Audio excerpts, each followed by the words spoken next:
téléphone même à sa mère pour lui dicter ce qui lui revient en mémoire. En début d'après-midi, il passe à Granges, chez Viviane et Jackie. Il leur dit ce qu'il pense vraiment. C'est Roger Jaquel qui m'a téléphoné la nuit dernière à Autocoussin. Viviane n'est pas d'accord. Elle pleure et soupçonne une autre personne. André Jacob, le pompier de la famille Jacob. Viviane donne une photo d'André, représentant le conseil municipal de Granges, dont André Jacob fait partie, afin que Jean-Marie puisse présenter cette photo à sa voisine, Madame Méline.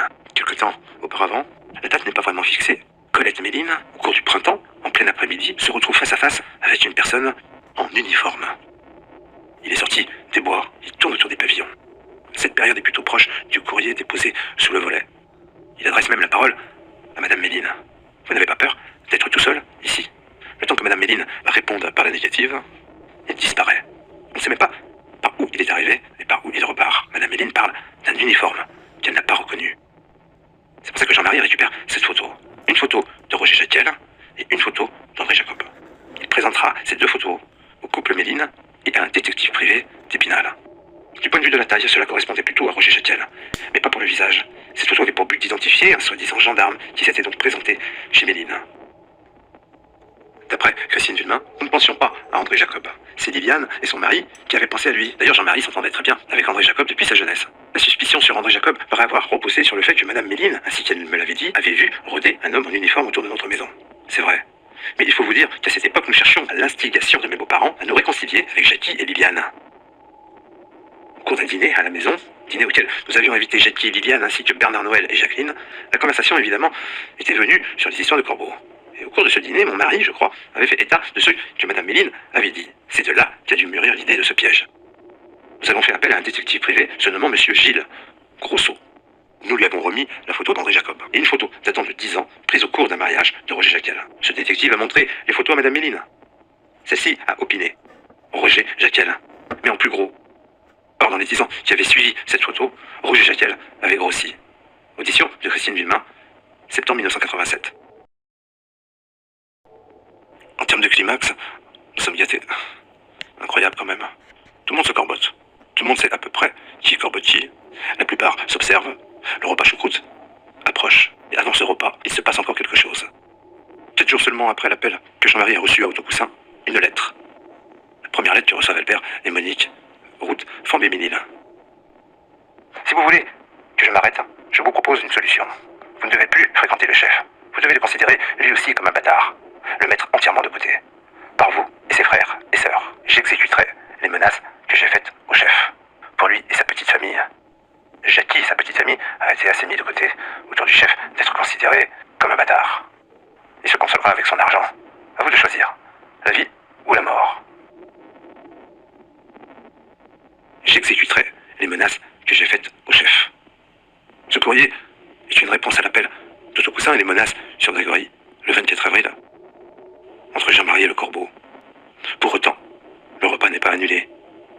Roger Jaquel ou Paulette ne seront pas présents. Du moins, officiellement. Pour où j'en suis, je me demande où se trouve vraiment Roger Jaquel et sa femme à l'époque de ce rapprochement. Ils ne sont pas si loin, en termes géographiques. On peut rajouter aussi un personnage annexe, un gendarme, le gendarme Ferru, qui semble être proche de Viviane. Ou du moins, Viviane qui lui donne des informations. Ce gendarme qui cherche absolument à retrouver ce corbeau. Et on explique même dans cette affaire que le gendarme Ferru s'est retrouvé en observation sur le pavillon de Viviane et Jackie à Granges. Les mêmes gendarmes qui avaient autorisé les familles à s'appeler anonymement pour découvrir qui était derrière la voix. Et les jours passent jusqu'au 10 mai 1983. D'abord, Jean-Marie passe en liste rouge. Mais le matin du 10 mai, aux alentours de midi, Albert va être dérangé à la filature de Monzet. Du moins, son chef, qui vient l'interrompre dans son travail.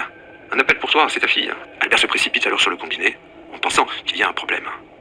Et sans surprise, ça n'est pas sa fille. Tu te pendras, comme ton père. La diction est lente, et chaque syllabe semble être martelée. Le chef d'Albert en est témoin.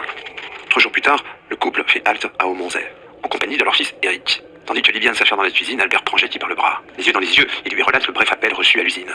Jackie nie encore une fois toute responsabilité. Lorsque Viviane les rejoint et se mêle à leur explication, et commence à pleurer, le couple décide de quitter la maison. Et l'atmosphère s'alourdit. Jackie se désole de la situation. Mais le repas du 14 mai est toujours maintenu. Point culminant de l'affrontement, Villemain, Jaquel, C'est bien de cela qu'il s'agit, l'affrontement des deux familles. La véritable nature de ce repas est un piège tendu par les deux parties. Le premier rendez-vous de la soirée a lieu à Aumonzey. Albert et Monique prendront place dans la voiture de Jean-Marie. Direction Granges, route Gérardmer, chez Liviane et Jackie. Arriveront par la suite Gilbert et Marie-Christine, voisins de Jackie, ainsi que Jacqueline et Nonoche, arrivant de Saulcy.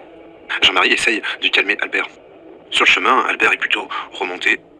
Il faut dire qu'il a reçu beaucoup d'appels. Le dernier, il y a moins de 4 jours, à la filature. Tu te pendras comme ton père. Jean-Marie essaye de le calmer. Et regardez de plus près, c'est Albert qui montre son jeu. Jean-Marie, lui, pense à Roger Jacquel. Et c'est comme ça que commence le repas. Jackie, lui, se démène à créer l'ambiance, comme si de rien n'était. Il fait des blagues, rigole avec tout le monde, et commence à boire un peu trop. Tout le monde rigole. Sauf peut-être Liviane, en retrait. Il faut dire qu'elle est concernée aussi par ce corbeau. D'abord, Jean-Marie accuse Roger, son père. Et son mari est ennuyé lui-même par ce corbeau. Et pour Liviane, c'est peut-être Jean-Marie. Pour mieux enterrer la hache de guerre, on a prévu quelques cadeaux. Soudain, un bruit éveille la curiosité d'Albert. Il semble que dehors, un klaxon retentit. Il pense tout de suite à un klaxon d'une Renault, comme la dernière fois à Aumonzey, où une voiture, sûrement une Renault 12 break, s'était posée devant le pavillon route Fandry-Ménil. Et le temps que Albert descende, la voiture était partie en direction de l'église d'Aumonzey. C'est alors qu'Albert commence à s'énerver. On nous surveille, c'est pas possible. Il s'agite. Il se précipite à la fenêtre, mais la rue est déserte. Les convives ne relèvent pas. Et la soirée continue. Mais Albert est de plus en plus bougon. Liliane, de plus en plus tendue. Elle ne mange pas trop, tout comme Marie-Christine, la femme de Gilbert, à la santé fragile. Peu à peu, la soirée tourne au fiasco. Jackie devient sourd et tombe de sa chaise. Albert s'énerve de plus en plus sur Liviane. Il la prend à partie. Je vais vraiment me pendre, hein, Liviane? Est-ce que je vais vraiment me pendre? Albert ne la quitte plus des yeux. Oppressé, Liviane se lève de table et quitte la pièce. Ils ont tous un peu bu. La fatigue, la tension, les faiblesses. Ma soirée est fichue. Liviane répète à Jean-Marie. Je te jure, ce n'est pas moi. Je n'y suis pour rien. Clap de fin. Enfin, pas tout à fait. Quelques suites à ce repas fiasco. Ce repas piège. Chacun voulait se piéger. Tous en opposition. Un non-dit. Une stratégie en quelque sorte. Nous aurions sûrement fait la même chose. Ce repas en est la preuve. Je le vois comme une grande messe. Une dernière messe marquée par un absent de taille. La suite du repas aurait pu en rester là. Seulement le 17 mai 1983, réception du deuxième courrier anonyme chez Albert et Monique. L'enveloppe mentionne Monsieur et Madame Villemain Albert, route de Fandry-Ménil. Il s'agit du courrier nommé Chercon. C'est donc la seconde lettre qui arrive chez les Villemain. La première parlant du chef qu'il faut considérer comme un bâtard. La seconde relatant une soirée choucroute organisée chez Jackie. Car ce courrier parle de ça. Albert et Monique pensent qu'il y a une personne à Aumonzey qui les surveille. Jean-Marie, bizarrement, pense aussi à la même chose. La lettre n'est pas une lettre bâton comme la première. Cette fois, c'est une écriture liée. Je vois que rien n'a changé chez vous. Il y en a toujours que pour les mêmes. Et le chef vient toujours. Vous pouvez montrer l'autre lettre, et celle-là à Jackie, car j'arrête. Il est toujours mis de côté.